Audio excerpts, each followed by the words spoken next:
You have entered the Command Zone, your destination for all aspects of Elder Dragon Highlander. Enjoy your stay. How's it, everybody? Welcome to the latest episode of the Command Zone. We're back with more coverage of Commander 2018. I'm your host, Josh Lee Kwai. And I'm DJ.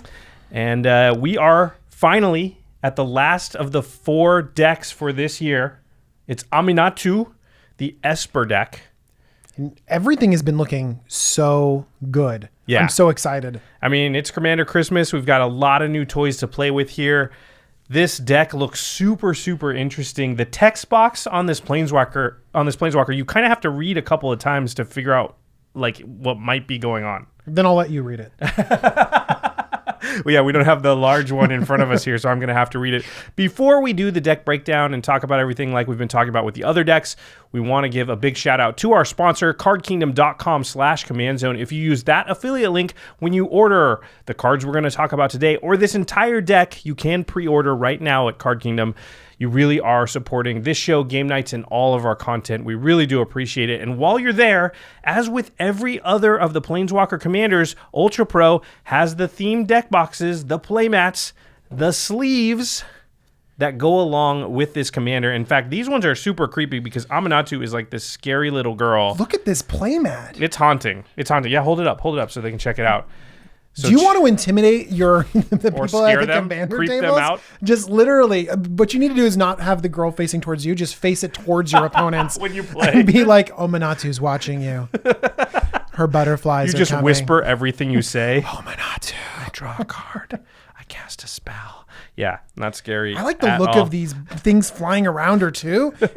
She looks really cool. Ultra Pro just has the best stuff. When they print things on a playmat, it just looks better than when everybody else does. They really are the best. And you can find their stuff at Card Kingdom or at your local gaming store all over the world. And they also make these cool scrolls you can see back behind DJ's shoulder, the Knights of New Benalia scroll. There's all kinds of different ones that they're coming out with now. You might have seen the Nicol Bolas one on game nights. So if you want something cool to hang on the wall in your game room or your game night studio, go ahead and check out Ultra Pro stuff. And the final way to support the show is directly if you go to patreon.com/commandzone, you can contribute right to us and help us continue to make the content you love. In fact, we call out one lucky patron every single episode, and this episode is dedicated to JUAN OCHOA. JUAN, you rock. I wonder if JUAN's related to David Ochoa. That'd be cool. That's a Magic Pro, right? That'd be cool. Okay. We'll never know. Who knows? We'll never know. You could always ask Juan. We could know very easily. Juan, are you related to David Ochoa? Let us know. Okay, on to the main topic. We're on to the last deck. It is the Esper deck with Aminatou, the Fate Shifter. I always want to say Fate Stitcher when I say that because one of my favorite cards.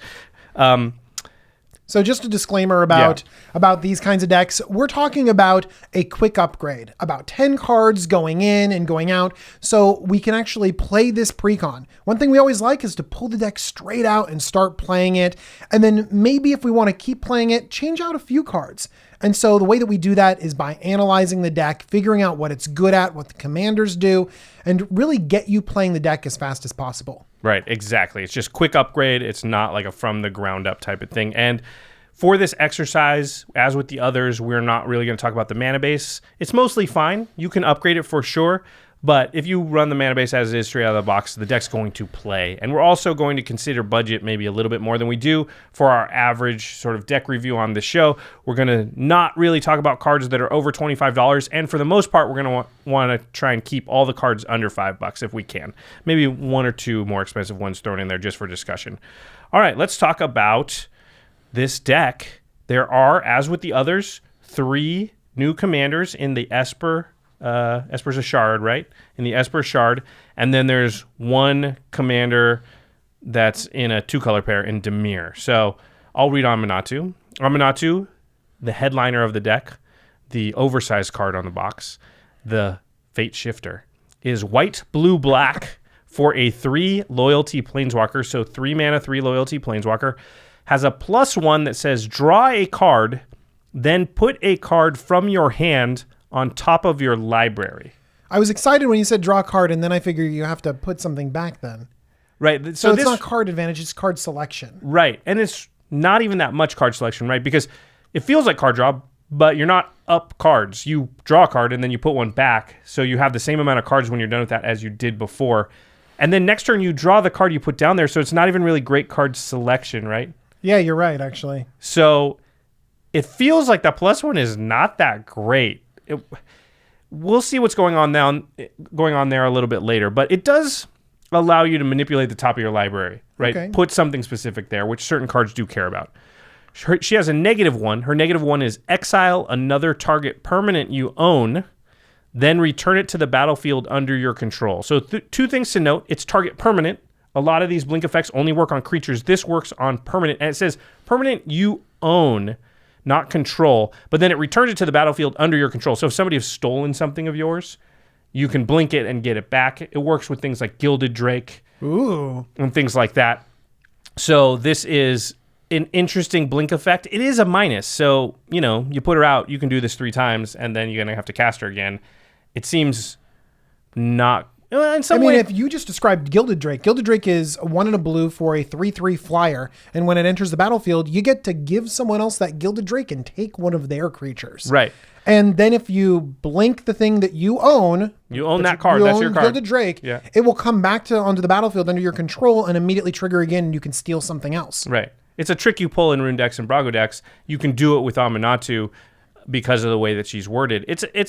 Blink we know is very powerful, and I don't think we have an Esper Blink commander. It is a little bit tempered by the fact that it's a minus, and you can only do it a couple times before you have to. So you really want your blink to get a lot of value if you're playing your commander and minusing and putting your blink, recurable blink kind of out there for people to attack. Yeah, it's interesting. We'll have to continue to see how that goes. But it's a powerful ability. There's no doubt there are decks built around blink, so we know that can work.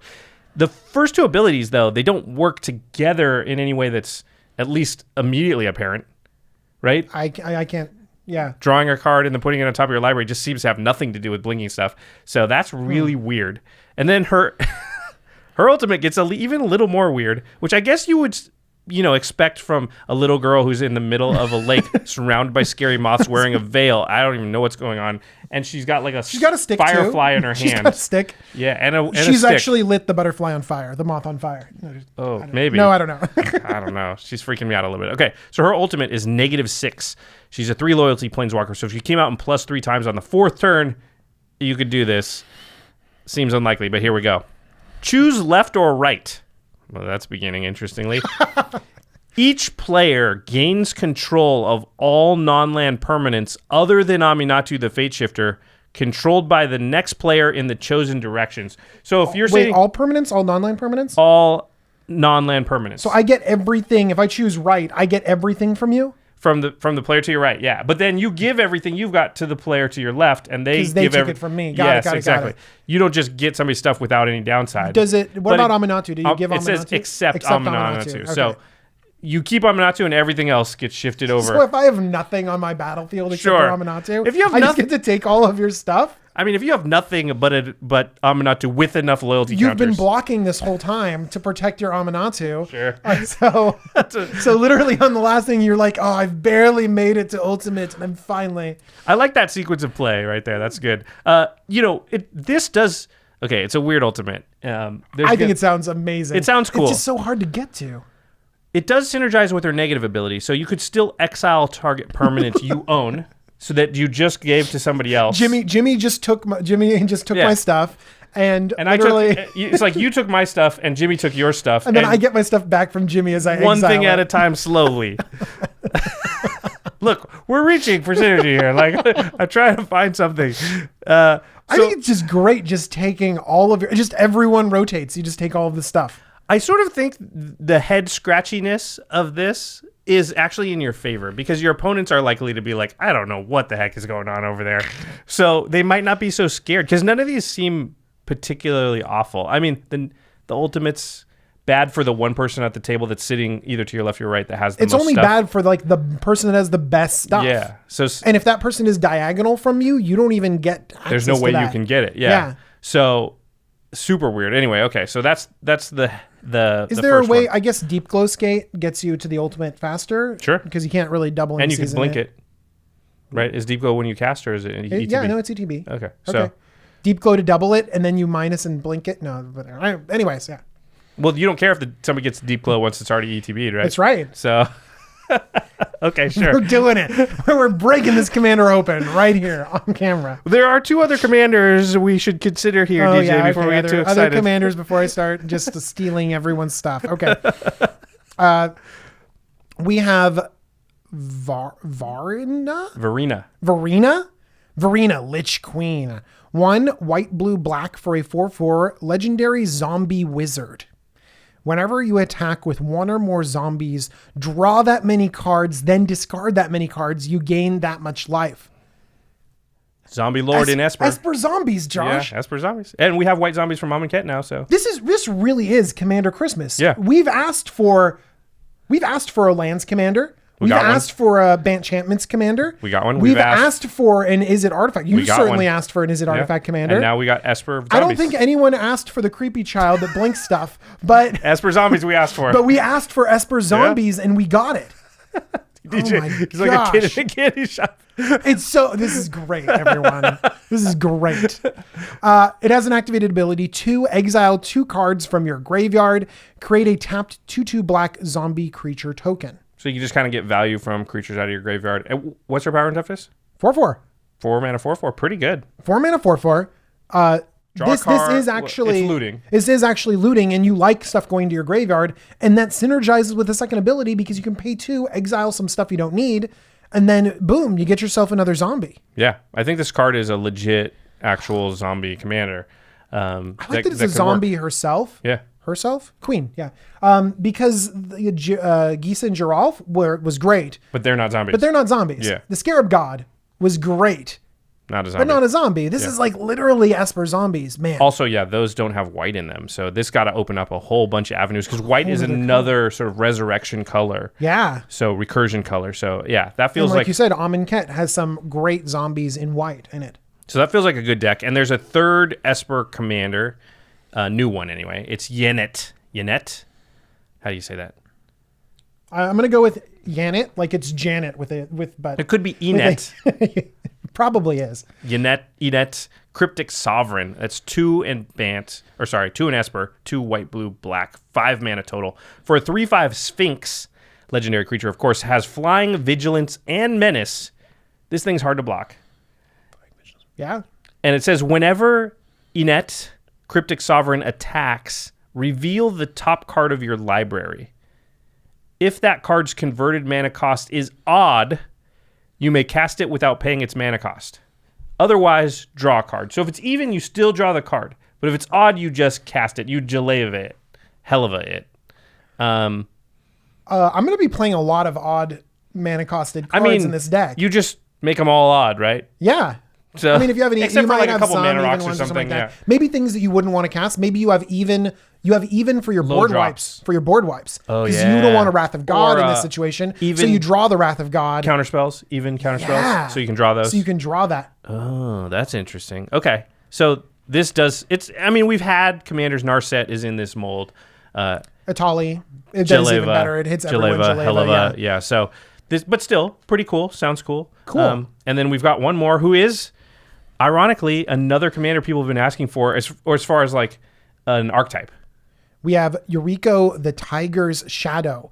1 blue-black for a 1/3 legendary human ninja. Mm-hmm. You let me go on that rant about all of the best toys, and we've got one more present left. We got a legendary human ninja, and let me read this first ability too. Commander Ninjutsu. What people have been asking for, they've wanted Ninjutsu to be errated so that it could work from the command zone. Well, her ninjutsu does work from the command zone. Commander Ninjutsu for only a blue and a black.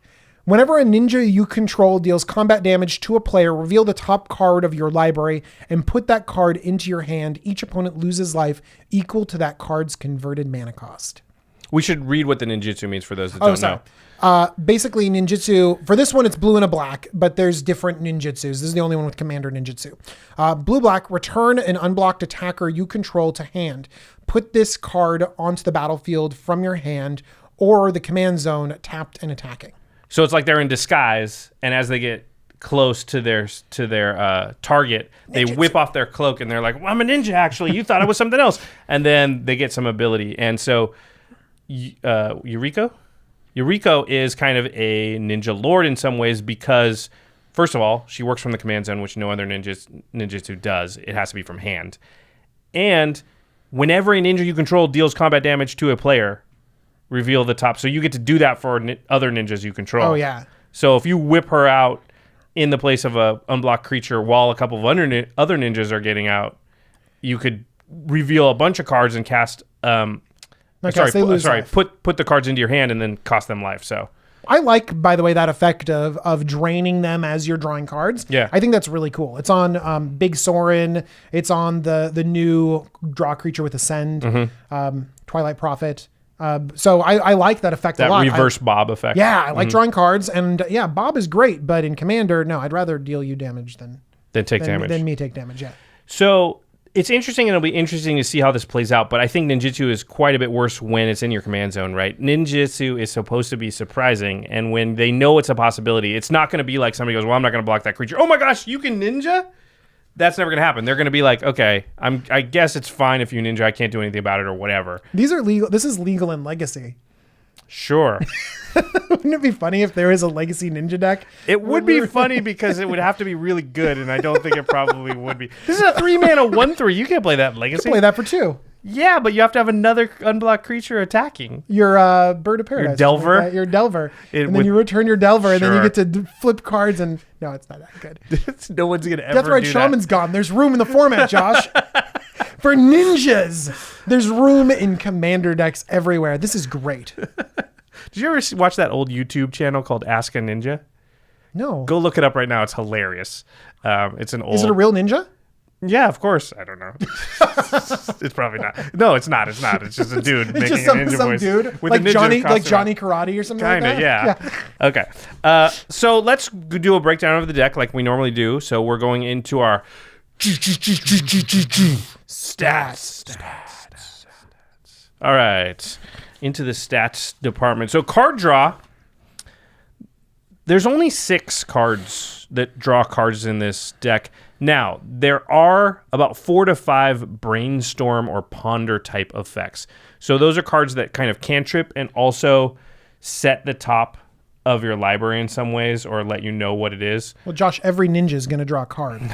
Just every ninja is going to draw the cards every single turn. I hate to tell you, there's white in the deck, so you can't run that card. I'm going to draw this in my opening 7. And then just slam it, and then have other ninjas too. And also somehow it's got to get through. Don't worry about card draw. There's tons of it. You got ninjas. So there's not very much card draw. That seems pretty low. But with the brainstorm and the ponder stuff, depending on how you count that, 6 to 8 maybe. Ramp, there's only 8 ramp spells. A little bit low, close though. This is the first of these decks that we haven't seen. All the other decks have a ton of ramp, like above 10. Yeah. So there's not much ramp. Tons of artifacts in the artifact one. The lands deck had tons of ramp. And there were 17 card draw spells in the Bant one. So this is interesting.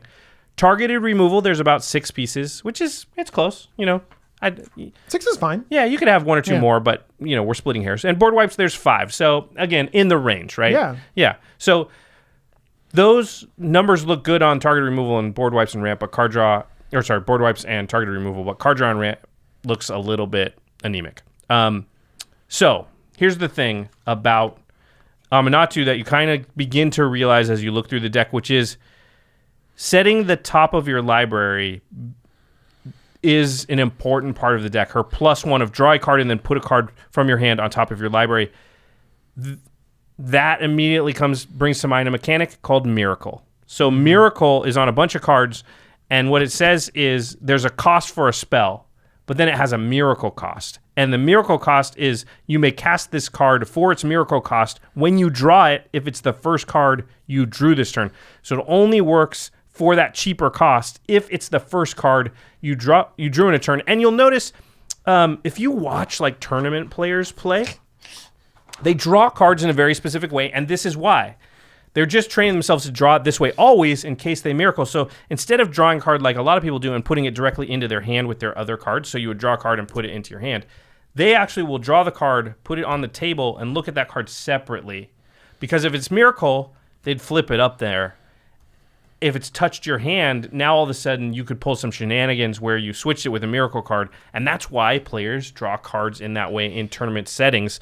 It's because of miracle. I did that too from playing Bonfire of the Damned, because that was like so powerful for so long. You just kind of tilt the card up like this, and then you put it up in your hand, and you just do that for every single card. Yeah. So that will be a thing you'll, to some degree, want to do with the deck like this. Unlikely in Commander that people aren't going to believe you. People will be like, you could put it in your hand and people will be like, you'll just be like, oh, miracle, and you'll show it. No one's going to be like. Most of the time people are going to be totally fine with that. So don't worry about too much, but, try.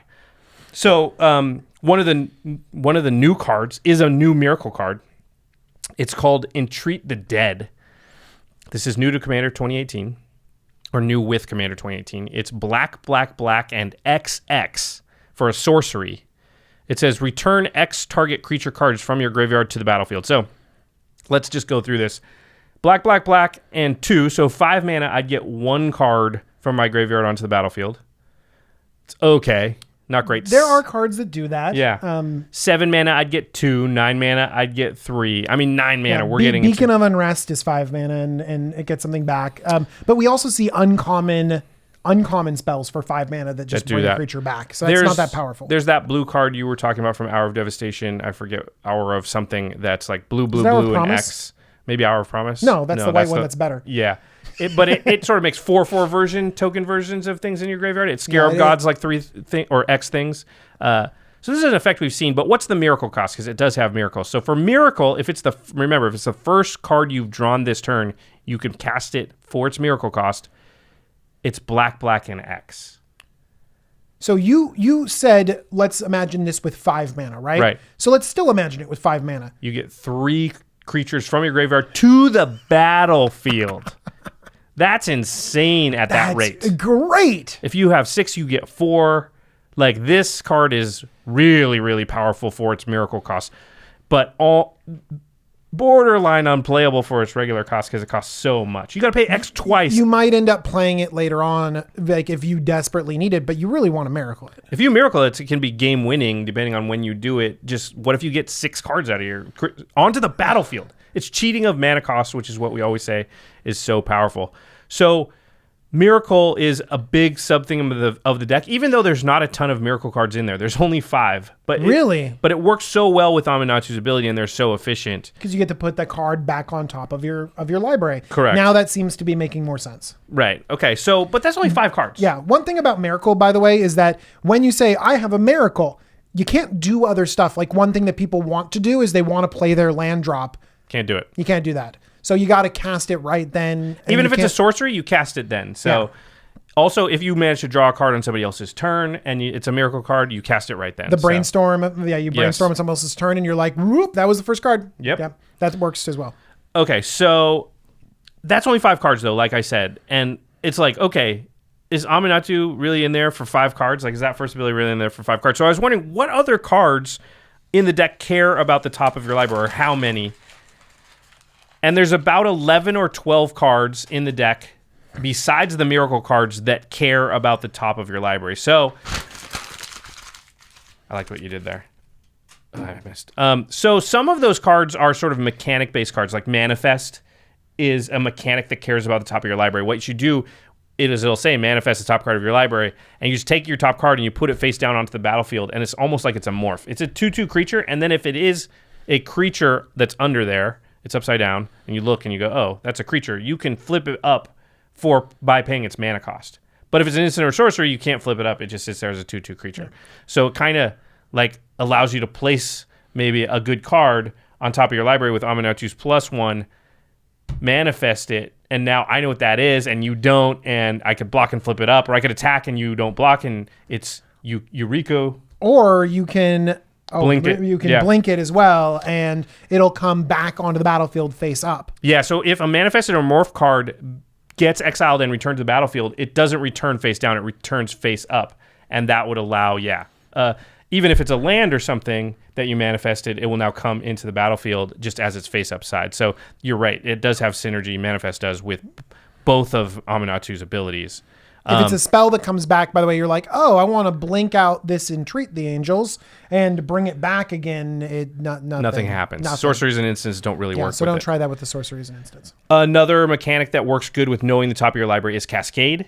So there are a couple of Cascade spells in the deck, so you can know exactly what you're going to get with Cascade, which makes it a lot better besides just getting a random thing, even though Cascade's awesome regardless. And then there is something like this. Djinn of Wishes. 3 blue for a 4/4 Djinn with flying. Djinn of Wishes enters the battlefield with 3 wish counters on it. 2 blue, remove a wish counter from Djinn of Wishes. Reveal the top card of your library. You may play that card without paying its mana cost. If you don't, exile it. So you can sort of cheat a really big spell into play by, let's say you use Aminatou's +1 ability, you draw a card, and then you put something that costs 10 mana on top of your library, activate Djinn of Wishes, cast that thing for only 4 mana. So that's another way to take advantage of knowing what the top card of your library is. Wow, that's really strong. Yeah. Is there a lot of stuff that's like 10 mana that's big for cheating? There's not, but there are some because it's a commander deck. And and even just cheating mana by 3 or 4 could be something that you can just do with the Djinn. Yeah. So one of the best cards that you've mentioned so far has an X in the casting cost. Right. So you don't want to put Entreat the Angels Entreat the Dead on top if you're going to Djinn of Wishes. You have to... Yeah, so you can't really... this is not good for cascading into. It's not good for exiling off the top of your library. But you're not generally going to do that stuff in the dark. You're almost always going to do it purposefully knowing what's on top. Got it. Because, that's the whole strategy of the deck. Yuriko, actually a decent thing to have in play when you're using Aminatou's ability, cares about the top of the library. Remember, it deals damage to your opponents based on the card's converted mana cost. Oh, yeah. So if you have a huge spell in hand... and this could do so much damage. It could do 7, 8, 9, 10 damage, and you draw the card. So it's like you didn't lose it. So it's just very, very... it's interesting. It's a way to deal damage. You have a few ninjas, and you set up the top of your library. Yeah. You could flip an Omniscience, flip an Eldrazi, and then suddenly... You're dealing so much damage. Yeah. Well, unfortunately, Aminatou doesn't have a good way to set up more than just the top card. Oh, it'd be like a brainstorm effect that you'd have to do with. There are a few other ways in the deck to do it, but it'll be tougher. Okay, so Aminatou also blinks things. So how many creatures in the deck have entered the battlefield? And there's about 7. The best among them is Mole Drifter. Do you want to read Mole Drifter? Sure. Even though it's my favorite card of all time, I'll let you read it. Mole Drifter is 4 and a blue for a 2/2 elemental with flying, and when Mole Drifter enters the battlefield, draw 2 cards. It also has Evoke, which means that you can pay 2 and a blue, and you can cast this spell, but you have to sacrifice it. But you still get to draw those 2 cards. Now, in normal Blinky decks, you can pull off some shenanigans with Blink where you play Mole Drifter for the Evoke cost, and then in response to the Evoke trigger sacrificing, you blink it, and then it goes out, comes back in, you draw 2 more cards, and now it hasn't been evoked. So, for example, with a rune, where you can blink things out at instant speed, that works with Brago, where you have to attack with it, or with this commander, where you have to activate an ability at sorcery speed.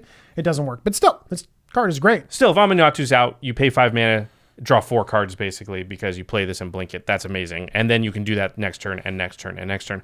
Another new card that takes advantage of the blink and has not an ETB effect, but an LTB effect, leaves the battlefield, is called Night Incarnate. It's 4 and a black for a 3/4 with Death Touch. It says when Night Incarnate leaves the battlefield, all creatures get -3/-3 until end of turn. Whoa. And it also has Evoke for 3 and a black, so you can just make sure that Another happens. Evoke card. I like Evoke. Yeah. So Evoke's... And it's when this leaves the battlefield, so this doesn't get -3/-3, so it can go wipe everything and then kind of come back. Wow. Yeah. So pretty cool. It could be useful to blink it because then you can just have the threat of doing it again and doing it again. Like I said, black is the color that really hasn't had a blink commander before.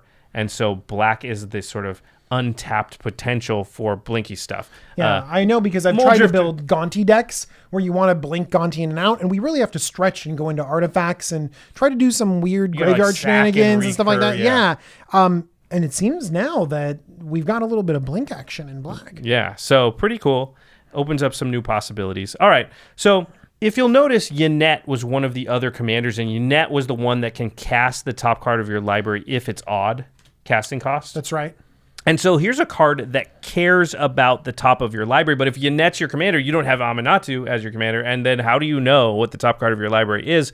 Well, there are a number of cards in the deck that kind of manipulate the top of your library. In fact, there's 10 cards that do it. Whoa. Yeah. So there's Crystal Ball, which is a card we haven't talked about enough on this show. It's for a long time, it was considered like the budget Sensei's version top. of Sensei's top. Yeah. And now the top's come down. I think you just play both if you can. But it's 3 mana for an artifact, and you can pay 1 and tap the Crystal Ball and scry 2. So you can really, if you like both of them, you can put them on top of your library and know exactly what those are, or maybe just pick the best one, depending on if it's a miracle card or something that's odd casting cost for Yanet. Top is pretty powerful because you have a lot of ways to play around with it and move and manipulate and stuff like And it that. saves itself. It's impossible to kill. Yeah. Combos with some stuff. Crystal Ball is kind of just more powerful in a raw sense. Yep. Where Scrying 2 is literally you can shove 2 cards that you don't care about to the bottom and you don't have to see them ever again. Yeah. That seems really good. I like this land, Halimar Depths. Anytime you can make a land do one of the things that your deck wants to do, then you're really sort of pushing the synergy to the next level. Because the baseline of this card is tapped out of blue. Yep. Good. I play that, you know what I mean? But it also does something else. There's the downside of it coming onto the battlefield tapped, but when Halimar Depths enters the battlefield, look at the top 3 cards of your library, then put them back in any order. So you can just put a miracle card on top, or put a big card on top if you've got Djinn of Wishes, or put an odd CMC card on top if you've got Yanet out. It gives you a lot of synergy with the rest of the deck. Yeah, and then worst case scenario, it's like, I don't need a land next turn, but I'll need one for the next turn. And then if you had Yanet as your commander, of course, Aminatou would count as one of the things in the deck that could now manipulate the top of the library. So that's a consideration too. For Verena, we find much less support. Verena is a zombie commander, and it feels like they didn't even really give her much of a nod at all. So there's only 3 cards that are either zombies or make zombies. And Entreat the Dead, the new miracle card that animates things from the graveyard, it doesn't even turn those things into zombies, which really it should. At least then that would be a little more synergy with There are Verena. zombies on the art. Does that count? No, it does not. Okay. It just reanimates them, but they're not zombies. And remember, Verena cares about it cares about you attacking with zombies. So you need zombie cards. There's 3. So I don't think Verena's just automatically out, not even under consideration for who we would run as the commander in this deck. Total number of creatures, I just counted them up because Verena does want to exile 2 cards from your graveyard to make zombies, and that's another way. There's 25 creatures in the deck, which honestly is a little on the low side for that ability to be that worthwhile. Just exile 2 cards. They don't have to be creature Oh, cards. they're not creatures. Oh, Yeah. okay. Well, That's even better, right? it's way better. Yeah. I mean, not for this deck, but just for life in in general. general. Just for my own happiness when I build this deck. And just for funsies, I wanted to know how many ninjas were in the deck for Yuriko. How many ninjas? There's 3. Oh. Counting her. There's Ninja of the Deep Counting Hours. her? Yeah. And the Oni Blade or whatever. Silent Blade Oni. Silent Blade Oni, Oni. whatever. That's it. Yeah. So, Oh, man. okay, so let's recap here. Rampant card draw is a little bit low, and I think the Brainstorm stuff helps, but Aminatou doesn't provide raw card advantage, so that's a little worrying. Board wipes, target removal seem to be pretty good. I think those numbers are pretty solid, so we don't need to touch that too much. What does this tell us about the deck? I think this one feels a little less clean cut than the others as far as like what it's trying to do, right? We've got miracle cards. We're like trying to maybe cast stuff off the top of our deck, but we're also doing some blink shenanigans. It's kind of a little bit all over the place. I could see running Yanet as the commander of the deck. It does have automatic card draw on it because at the very least you draw the card and once in a while you hit the jackpot and you cast something for free, which seems okay. But it does seem like Aminatou has more synergy and more versatility with the miracle cards Just and the setting blink effects. it up, yeah. Yeah.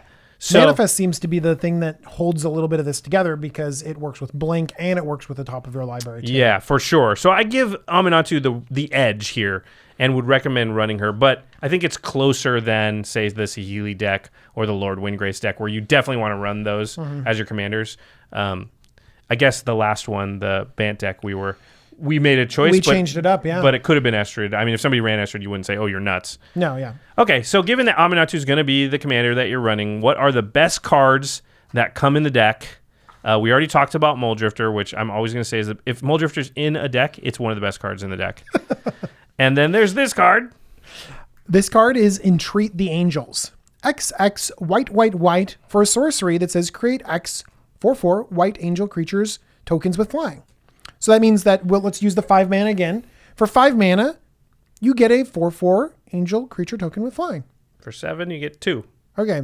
I think we want to... I mean, I just cast Sarah Angel because it has vigilance at least for 5, right? Like, I think that's not a very good rate. I think we should instead keep reading where it says miracle X white. So a miracle again, if this is the first card you draw for the turn, you can play it for its miracle cost. Now let's imagine having 5 mana. Suddenly, we have 3 angels. 3 4/4 flying angels for 5 mana. Insanity. And we have so much stuff to manipulate the top of our deck. This just seems like a slam dunk because later in the game, you're going to have... This is just 5 mana in this scenario we talked about. I think Entreat is generally decent in Commander, but you can have it in your opening hand, or you draw it like on the first 3 or 4 turns, or you draw it on somebody else's turn. Yeah. With so many draw effects in the format you're wanting to draw cards. It's the second card you drew that turn. And all those downsides make Entreat like risky to play and not something that every deck wants. This deck doesn't care when it draws it because it can always make sure that it will miracle it. And so that makes Entreat amazing because if you just knew the cost was always going to be the miracle cost, this goes in every white deck ever. I think it's great. Yeah. So the value of that is pretty high. Now, we already talked about Muldrifter. I'm going to keep saying that because Muldrifter's awesome. Okay, but so in last episode, we mentioned how there was a cycle and it was the name of the Planeswalker and it was sort of like, Saheeli's Directive, Windgrace's Judgment, Estrid's... Awesome. Estrid's Enchant Clone. Estrid, yeah. There was the Blinky enchantment that cloned something new every time it blinked in, blinked out. That card's amazing. And so I'm not sure that this is one of the best cards in the Aminatou deck. It's her version of those. It's a good card. So the cycle did not live up to all of them being like the best card in the deck? Yeah, those first 3 are great. This one is less good. Well, let's hear it. Let's hear it. Maybe it is good. Maybe Josh is... It's good. It's just not amazing. It's Aminatou's Augury. Is this a young Aminatou on there? I think it is because look, she's got the she be moths. younger? She's already a little girl. Well, she wasn't born like she was younger than that once. Like at some point she like couldn't walk. When did she start doing evil magic in swamps? Evidently when she was very little. When she's like an infant? Yeah. I guess she's been doing this for a while. This is like a toddler doing scary magic. Okay. Aminatou's Augury is a sorcery for 6 blue. So it's 8 mana, which already makes it like sorcery 8 mana. Hard to be a staple in the format at that cost. It says exile the top 8 cards of your library. You may put a land card from among them onto the battlefield. Until end of turn, for each non-land card type, you may cast a card of that type from among the exiled cards without paying its mana cost. So you get a land onto the battlefield. It lets you play one of each card type. Now, this is a little different than Muldrotha because it's not permanence. You can play an instant. You can play a sorcery. Okay. Play an artifact, play a planeswalker, play a tribal card, play a creature, play an enchantment, play a planeswalker. Planeswalker, okay. Well, you couldn't. How big can a Tarmogoyf get? Yeah. That's what we need to know. The masters of modern know exactly, and they're like, why don't you know this? It's 9/10 or whatever. Okay, so this card is solid. I think it's totally fine. If you pay 8 mana and you cast the things without paying their mana cost. So you're going to get more than 8 mana worth of... It's hard to predict this, though, really, because it's just off the top of your library, and it's so deep off the top of your library. You can set up the top card. Yeah. I mean, if you could set up long-term plans... Let's say you put one... It's not long-term. Let's say you put one sorcery on top that cost, 6 mana. You're going to get that sorcery, a land, and probably a creature in most decks. You're going to pay 8 mana, and then you might get an instant. You might get an artifact. You might get, you know what I mean? Like, it's not amazing. But, like, you have to wonder, well, am I getting then a board wipe? Am I getting a counterspell? Well, you don't have to cast those, you may. I know, but it feels like your deck, like, needs to be built around this, but it's not really, and it's a single card in the deck. Is this good just on your deck? I mean, take your commander deck right now, flip over 8 cards, and you're going to be happy, but is it going to be game-breaking? Because that's what 8 mana needs to be. What's it called? The blue... Expropriate? Expropriate is 9 mana. Expropriate is game breaking. And it's 1 mana more than this. So you need to be close to that level of power to be casting this. Yeah, I don't think. Can I cast Expropriate off of that? Yes. Oh, then that Then seems it's great. awesome. It does go pretty deep. You could. I'm gonna cheat Expropriate out 1 turn early. Okay. No, but then you get the extra turn and you get all the other stuff from your opponents and from this. Yeah, it's true. And it's all got haste, whatever it was. Sure. I think this card is decent. I don't think it's amazing. I think it's got so much. We just described an insane upside, but the average case scenario is what you described. Yeah. You know, set something up, get a 6-drop, get a land, get a random creature. You pay 8 get an mana and you get get a mana rock. 14 mana worth of stuff, but it's not necessarily what you want at that moment. But it could be, but it's not necessarily. So it seems okay. I'm not saying take it out. I just don't think it's one of the best cards. I would run every other one from each other commander deck, every other one of the cycle over this card. I mean, Windgrace's Judgment's like a staple in the format, I believe now. I totally believe that, yeah. If you're in the colors. I mean, in Estrid's one is amazing in enchantment decks. Even, yeah. Yeah, because you need to have something to copy. But in enchantment you enchantment control, decks, it's amazing. And then Saheeli's Directive is amazing great in in artifact artifact decks. decks. But those are specific, and this is more specific. This is not like artifact deck. This is not like... Would you play that in your Muldrotha deck? 8 mana. I don't know. I probably would think about it. Would you play this in your Muldrotha deck? I don't know. I'd rather just know what I'm getting. Muldrotha doesn't have a way to know what's on top of its library most of the time. Yeah. So, okay. Let's talk about the worst cards in the deck. There's a card called Sower of Discord. It's 4 black for a 6/6 demon. Has flying. It says, as Sower of Discord enters the battlefield, choose 2 players. Whenever damage is dealt to one of the chosen players, the other chosen player also loses that much life. Josh, I really like this card. Oh, it's a cool card. I really like it. It's a cool card. It's kind of Saskia-esque, right? Oh, I love it so much. Yeah. Bitter Feud. Mm-hmm. Oh. This deck just doesn't have a great way to take advantage. Yes, you can blink this card and change the targets, which I just don't think is probably that useful. No, that's not that useful. Yeah, and it's a 6 mana 6/6 flyer. It doesn't have a lot of synergy. Is there decks that want this card? Yes. Is this it? Not really. No, I don't think this deck really wants that. I would think about this in Vial Smasher because it's just if they take damage, and so if you happen to hit the player, one. I have some ideas for this card. Yeah, remember the feedback loop goes both ways. So if I name DJ and Jimmy, if Jimmy takes damage, DJ takes damage. If DJ takes damage, Jimmy takes damage. So it's a little different than Saskia. I do think there are decks for this card. I just don't think this is the deck. Do you know what? Craig, also at the table, is just loving this because he's just going to start attacking and multiplying damage. It's going to be great. Which means that you're less likely to be attacked and you have a 6/6. True, because you get more value out of attacking somebody else. So yeah. But then again, they're not going to attack each other because they actually, I think you're more likely to be attacked because the 2 players you named are both going to attack you. Yeah, they're going to be mad at you. So, yeah.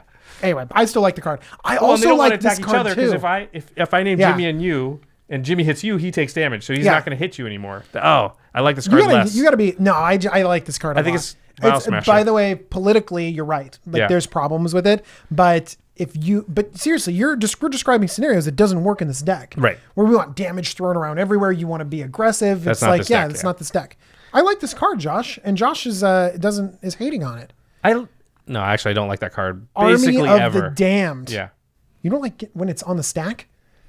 It just never really. It never really Army happens. of the Damned. I only like it when it resolves because on the stack it gets countered.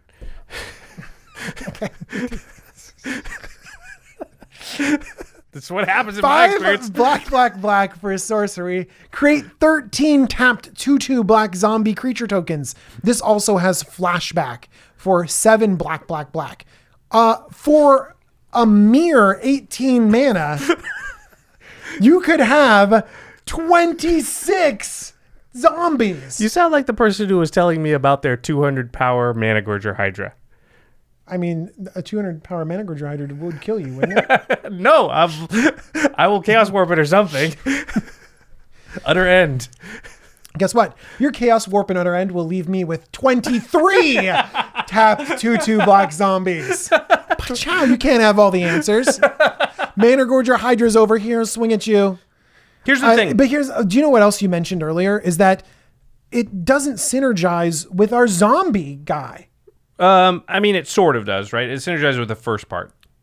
Where you can discard it and then pay 10 for it? You can, or just making a lot of zombies. More for it? If you get a lot of zombies out, I guess it'll synergize with Verena. Usually, if you untap with the 13 zombies from Army of the Damned, you're going to win. That's just very rare. Yeah. But Here's the problem with this card. It's 8 mana.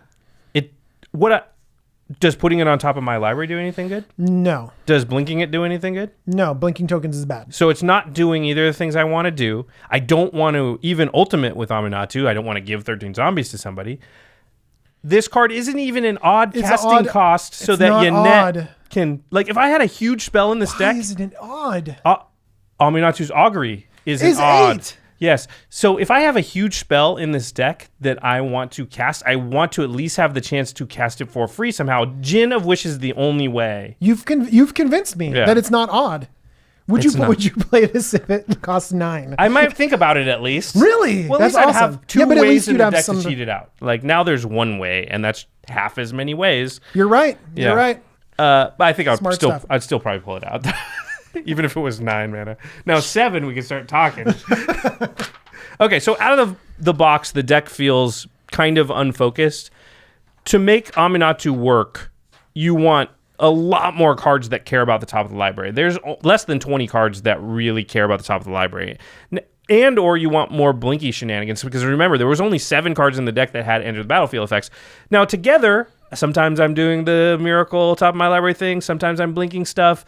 There's enough to get to, around 25, close to our magical 30 number of interactions with Aminatou. They don't overlap a ton, but at least you have enough synergy that you can make something work. I think right now she's probably synergizing with like 30% or 25% of the deck, and I want to push that up to 50% of the deck or more to really make this thing stronger. So, okay, what are the cards we're going to add? 2 things here. Cyclonic Rift, yes. That's all I'm going to say about it. Fetch lands are very, very good when you know the top of your library.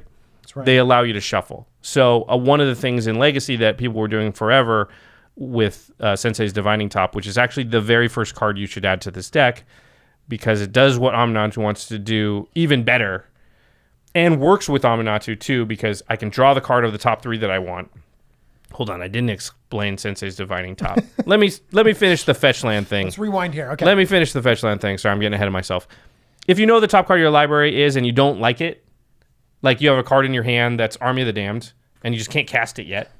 Hating on Army of the Damned anymore, but yeah, you can't cast it. It's, shuffle it away. So what you can do is draw a card with Aminatou, put it on top of your library, now crack your fetch land, and now the top card of your library is potentially a card you could cast now that's better than Army of the Damned right now. And that is sort of... It's basically like you drew a card. A little bit, yeah. Like you would have drawn something useless, and instead you could have the potential to draw something that you can use. Yeah, so fetch land's very good when you know the top of your library. And so let's talk about Sensei's Divining Top, which is the first card that you should add by far. It's 1 mana for an artifact. It has 2 abilities. One is you pay 1 and you look at the top 3 cards of your library, and then you rearrange them in any order. This is amazing with Aminatou's +1, because now I do that, I look at them, and then I go, I'm putting the best card that I want right now on top. And I'm drawing that card, and now I'm putting a card from my hand on top of the library, and then I can rearrange it, so it's not even the next card I draw this turn. It gets you deeper, and it synergizes so well with Aminatou, but really it synergizes with the whole rest of the deck as well. Yeah, it works really good with Miracles. In fact, the Miracles deck in Legacy with Top until Top got banned was probably the best deck in the format, or one of them. So we know that that's a very powerful thing to be doing.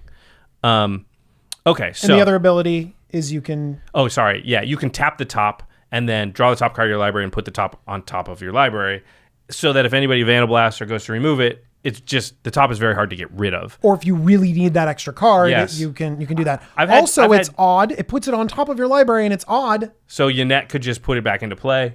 That's great. And again, it gives you more choices to maybe put on top of the library for Yannette. It's just an amazing card. There's very few decks in the format, even without considering any sort of synergy with the top of your library, that wouldn't be better with top in it. Just like Rune deck. Just good to have Sensei's Divining Top in there, because it just allows you to even out your draws and get what you want when you want it. Josh, can I mention a card that isn't on this list? Sure. That I think works in the deck and is one of my favorite cards to work with top? Go for it. Future Sight. Yeah, Future Sight's good.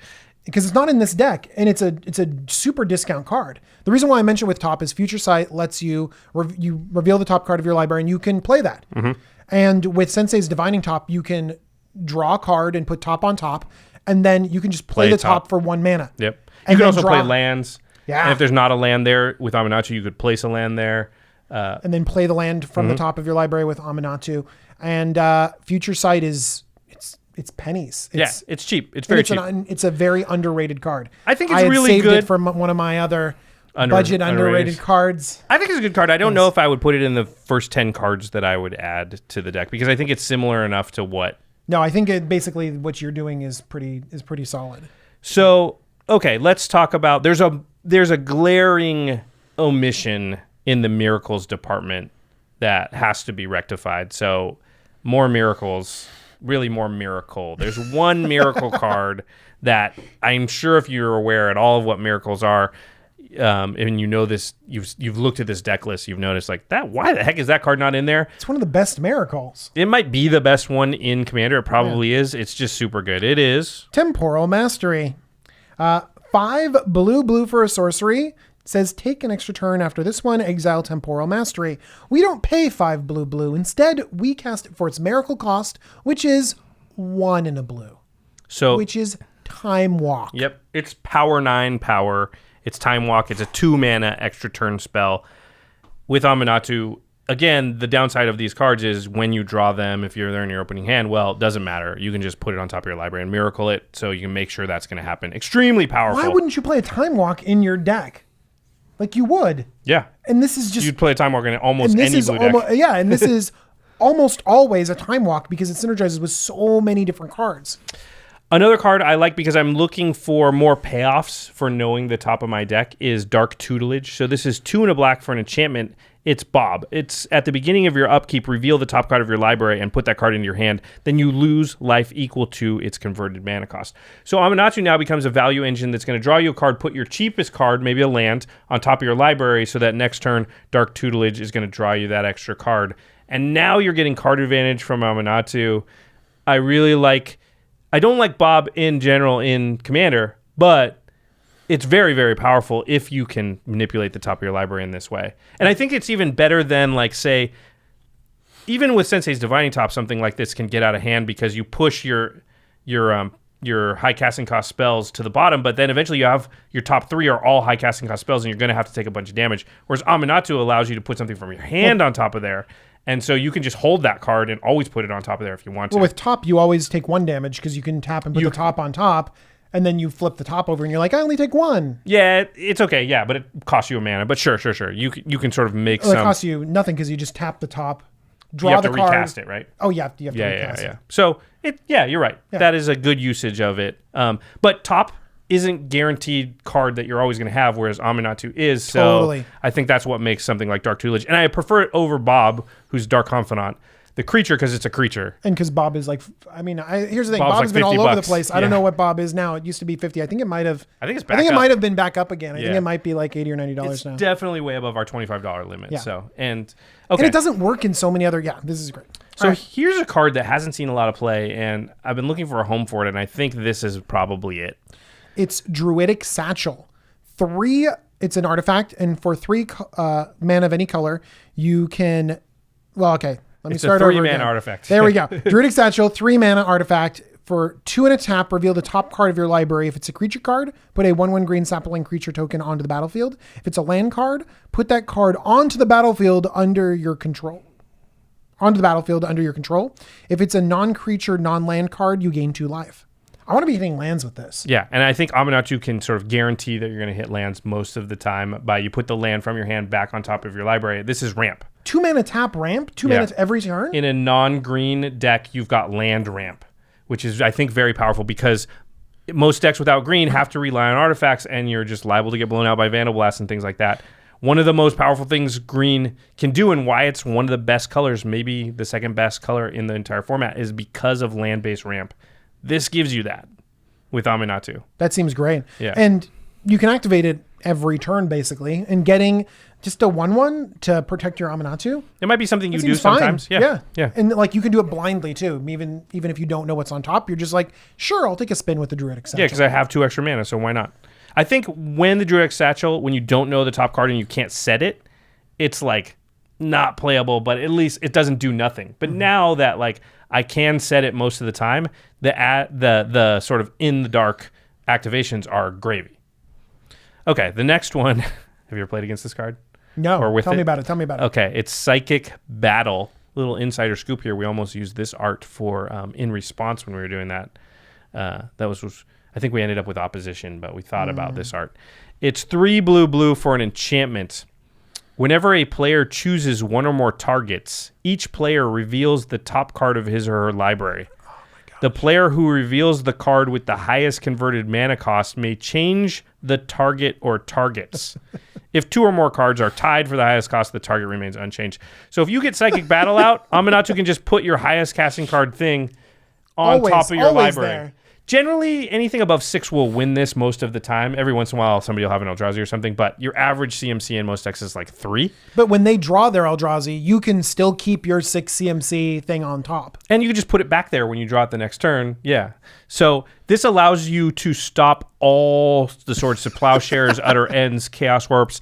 Anything that chooses a target, you can choose the targets for it by just keeping a high CMC on card on top. And the little hidden thing about this card is when you have it out and you activate Aminatou, they won't cast their stuff that targets because they figure... So even when you don't have a high CMC spell, they don't know that. So they just see you draw a card and put something on top, and they go, well, I can't cast my Utter End because he'll just misdirect it to something else. Josh, what are you doing to this commander? What are you doing? You're going to be people are going to play this now. Psychic Battle is pretty cool if you could see that. There's the other one. It's the Hourglass. I forget that gives extra turns.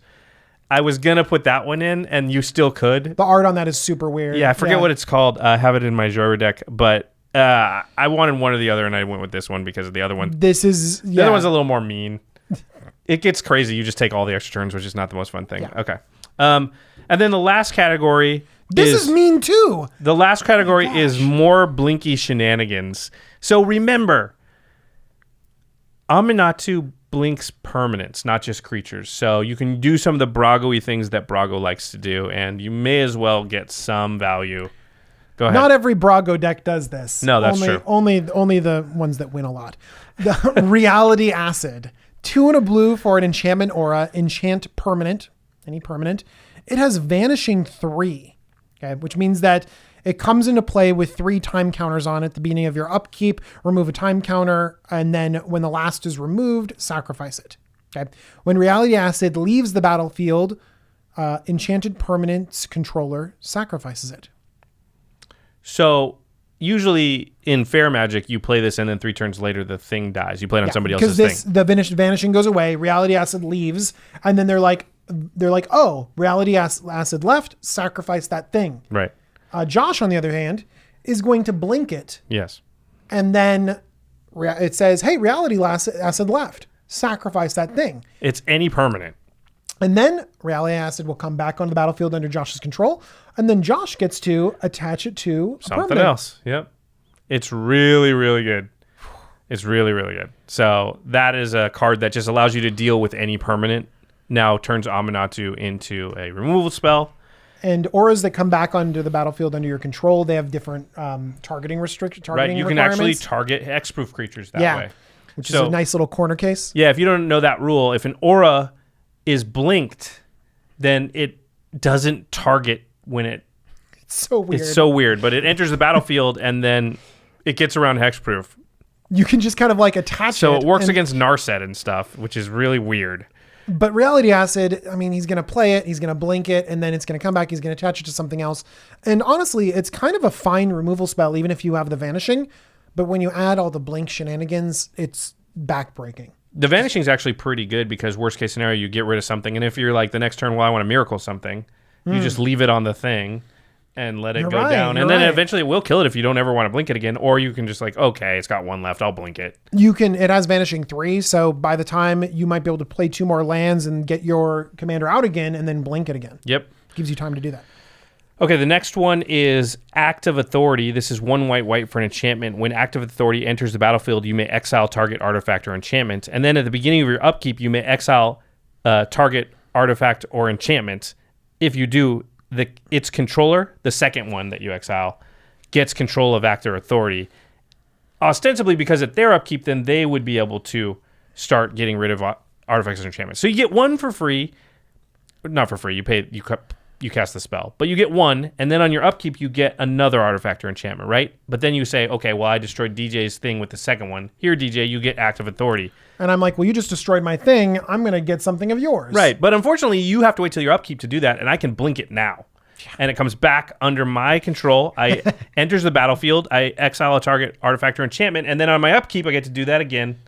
Give it to somebody else, blink it back. It's kind of like Gilded Drake, but it's exiling artifacts and enchantments. It's really strong. Also, this is not until this leaves the battlefield or anything like that. It's not an O-ring. Nope. This is just gone. Gone. This is a Zur favorite and a Brago favorite as well. Yeah. Okay. Because we love Muldrifter. Josh loves Muldrifter, so he's got to include Cloud Blazer as well. 3 white-blue for a 2/2 human scout with flying. When Cloud Blazer enters the battlefield, you gain 2 life and draw 2 cards. So we lose a little bit of flexibility by not being able to evoke this, but we talked about not being able to have evoke shenanigans anyways, so we might as well tack some life gain on this to boot. And also, we're low on card draw, right? So we just can't ignore that completely. And that's something I would say to all brewers. If you go through your statistics and you're like, my rampant card draw is low, fix that problem. Don't ignore that problem. Those are the biggest things that are going to make your deck run, and you can't just be like, yeah, I'll hope I get lucky. You've added a few card draw spells here. Yeah, it's pretty good. Dark Tutelage. I think Druidic Satchel, if you play off the top of your library, like you play a land, then that's like getting that off, yeah. Okay, the next one's a really interesting one and good in many ways. So it's Cryptic Annelid. It's 3 and a blue for a worm beast. It's a 1/4. It says when it enters the battlefield, scry 1, then scry 2, then scry 3. I like that a lot. Yeah. So you just do those actions separately, but it's very good at finding a miracle spell or something else that cares about being on top of your deck. If you're going to manifest, or you got Gin of Wishes, or you got Yin Just if you're looking for anything, if you you're go like, 6 deep. Holy crap, if I don't have a board wipe, I'm going to lose this game. Also, you can blink it. So, because it's an ETB. So this card could give you 12 deep to look for the right card if, you're in a situation. And 12 cards is like a big part of your deck. I was going to say a fifth. What's even better is you can start setting things up too, because at the end with the bigger scries, it lets you go down deeper but still set up your next turns. Yeah. I love this. Yeah, so that's a really cool card. Again, with the Blinky Shenanigans is good. And the last cards I would add, and you can add one or both, because I'm thinking, boy, miracle cards are cool. You know what sucks? After I cast it, it's in my graveyard. So I want to be able to miracle more often, but there's not that many miracle cards that have ever existed. So the only real option I have is to somehow, if only there were a way to get sorceries from my graveyard and put them into my hand so that I can re-put them on top of my library so I can miracle them again. If only. Archaeomancer. If only those ways could be blinked. 2 blue for a 1/2 human wizard. This is a permanent that you can target. Yeah. When Archaeomancer enters the battlefield, return target instant or sorcery card from your graveyard to your hand. So you play Archaeomancer, you target your Entreat the Angels, then you +1 Aminatou, put it on top of your library, then you miracle it, and the next turn you blink your Archaeomancer, get your Entreat the Angels back into your hand. That cycle, that sequence of plays seems very good to me and very doable, right? How many angels do you need, Josh? A lot. Well, do you know what Josh really wants to do? He wants to miracle the black one that brings creatures back. Yes, with Archaeomancer. With Archaeomancer. Yeah, that's actually that is way better. I should have said that. Entreat the dead. He wants to miracle Entreat the dead. So there you go. You Entreat the dead, you get Archaeomancer among like 3 or 4 other creatures back out. And when Archaeomancer comes, you get Entreat the dead back to your hand. Totally, because at that point in time, Entreat the dead is in your graveyard. Yeah. And now they're like, okay, well, he's got like 5 creatures. I have to board wipe. They board wipe. You miracle Entreat the dead because you +1 Aminatou, and you do it again and get Entreat the dead back into your hand with Archaeomancer because it just came back. And they're like, how many board wipes do I have? Not enough. Great. That's actually really Archaeomancer is not alone. You can also use Mnemonic Wall. 4 and a blue for a 0/4 wall with Defender. When Mnemonic Wall enters the battlefield, you may return target instant or sorcery card from your graveyard to your hand. So we got multiple effects, not just one in this deck. Right. And if you have both in your graveyard and now you can get Entreat the Dead and Entreat the Angels back when you Entreat the Dead and just get into a crazy loop. It also works with Devastation Tide, which is in the deck, and bounces all non-land permanents. Because you can bounce these back and rebuy it. Replay it and rebuy the bouncy bounce. These seem thing. great. Yeah. So those are I'll run down the list. It is Sensei's Divining Top, Temporal Mastery, Dark Tutelage, Druidic Satchel, Psychic Battle, that's a good one, Reality Acid, Act of Authority, Cloud Blazer, Cryptic Annelid, and then Archaeomancer and or Mnemonic Wall. I choose and. I think they're both good, but either one will work. Those are the cards we would add, and as usual, we have 10 cards that we would take out, but we're not going to go through them all here. They are listed in the show notes in the more info box below this video. So if you're interested in exactly what you were doing so well too, if you're interested in exactly what we would take out to make room for these 10 cards, they're available there for you. Okay, to the listeners, what do you think about the Aminatou deck? It's a really interesting text box. So do you think we built it right? Would you go in a completely different direction? Maybe there's some other ways to take advantage of the top card of your library. You know what? The question DJ is going to ask is actually better than my question. Go. I want to know how you're going to build this ninja deck. This ninjutsu deck sounds really great. Tell me all the great ninja cards and how we're going to put this together, because there really is a limited amount of ninjas. Yep. And there's a tension there because they're not high casting cost, and you want to hit with ninjas and also flip crazy big things. So I am super interested in this. The zombies, I mean, I'm excited about that too, but I don't need you to tell me about zombies. That's fine. I think we can figure that one out. We might have somebody who's going to figure that one out. Yeah. Yeah, seriously. But ninjas, man. Yeah. Ninja. All right. If you want to buy some cool ninja cards to put into your ninja deck, or any of the cards we mentioned today, or this deck, you can pre-order it right now at cardkingdom.com/commandzone. If you use that affiliate link when you order any of your Magic product, singles, anything at all, you're supporting this show, you're supporting game nights, you're supporting all of our content. Especially when we're doing extra content like this, we do have to find people to edit those things, and we have to spend extra time coming up with all the suggestions that we're giving to you. So we do appreciate all of you throwing in your support. And another way to support the show is to keep your eye out for awesome Ultra Pro products. So playmats, deck boxes, sleeves. We've talked recently about how the printed sleeves from Ultra Pro, like this Aminatou scary, she's so scary. If you want to scare your opponents, buy the Aminatou sleeves. These printed sleeves have the Eclipse technology as far as durability. They are not going to break apart real easily like some printed sleeves do. So Ultra Pro always increasing their quality. They've just been on a quest lately to continue to make their stuff better and better, and that's something I really love in products that are protecting my cards, sometimes my expensive cards. I'm just haunted by this playmat by looking at Aminatou. Is it partially because she's upside down, or is it because she has that weird star thing on her forehead? Even when she's upside down, she's still staring like into my soul. She's like one of those paintings that like stares at you no matter what angle you look at it. Is this a fishing net as a veil? Yeah, I guess so.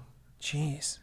Jeez. She's going fishing on top of everything. Yeah, she's standing in a swamp. That must be a cold swamp too. She's not showing it. She's just looking at you creepily. She's impervious to cold.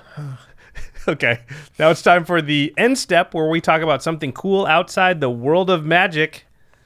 What do you got, DJ? I got another book for you, Josh. Oh, sweet. Yeah. This is great. These are actually end steps like for me. Yeah, I mean, and honestly, these should be for you, all of you. We've talked a lot about like science fiction and fantasy and stuff like that, and history, and that's kind of like the subjects that we've hit upon, and we probably get a lot of that because, well, Josh and I really like that. Like, I'm a nerd when it comes to that kind of stuff. I mean, Magic is a fantasy setting, seriously. So you know. I got an autobiography that's one of the best that I've ever read. Sweet. Okay. I like autobiographies too. It's by Trevor Noah. It's called Born a Crime. Wait, why do I know the name Trevor Noah? Because he took over The Daily Show from Jon Stewart. Oh, okay. Yep. So he runs the Daily Show, and he's from South Africa. And the reason why his book is titled Born a Crime is because he was mixed race in South Africa when everything was insane. And we think we might have, racial tension in America, or we see racial tension around the world. South Africa at that time during apartheid was insane. And it was crazy. And sometimes it's really sheds light on something when we can look at somewhere else and be like, oh my gosh. And like it gives perspective. You see this comedian and you think like, oh, he's wearing a suit. He's on Jon Stewart. Like, yeah, everything's great. And then You learn about his life growing up, bootlegging CDs in a garage and living in the slums. Wow. And having to walk 10 feet in front of his mom when he's a kid because he could be arrested if a mixed race child was found with his mother. His story's amazing. I'm mixed race too, so there you go. Hits home. Yeah. I'm a half-breed, just like Trevor Noah. Wasn't it Nelson amazing Mandela's wouldn't have been his 100th birthday, like very recently, like in the last couple of relevant days. and a relevant one boom. too. Oh my gosh. What's it called again? Born a Crime. Born a Crime. All right, I will look at you. I got the criminal podcast. I got Born a Crime, Hardcore History. I already listened to. So You also got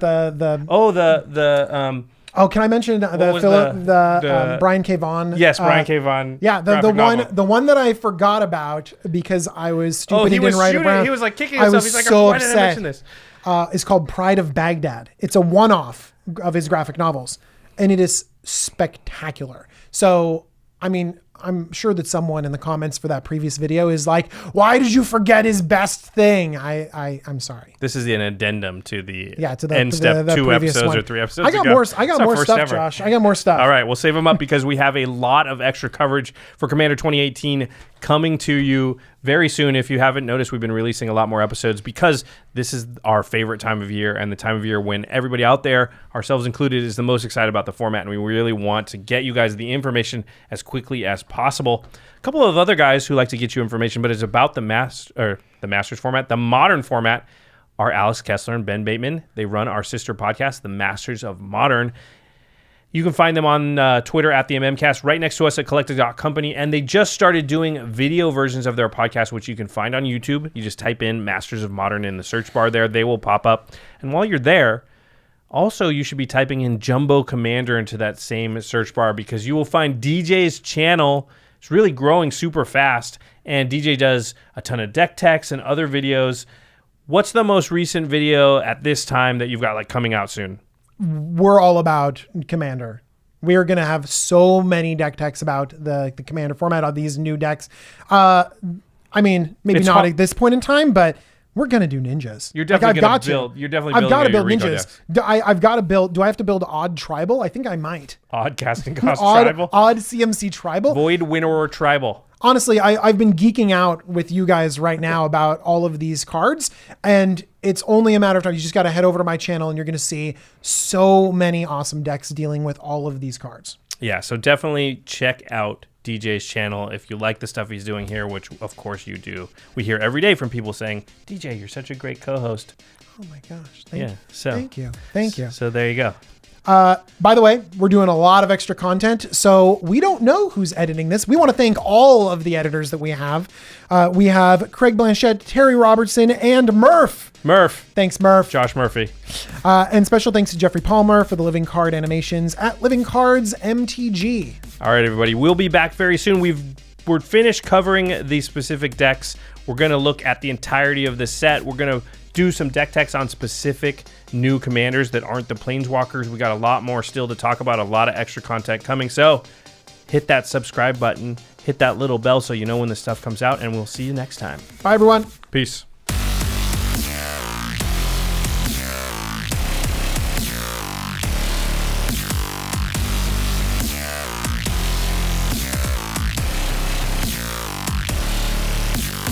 Thank you for your attention. For further inquiries, send an email to commandcast@rocketjump.com or ask us on Twitter @JFWong and @JoshLeeQuai. See you later, alligator. Greetings, humans.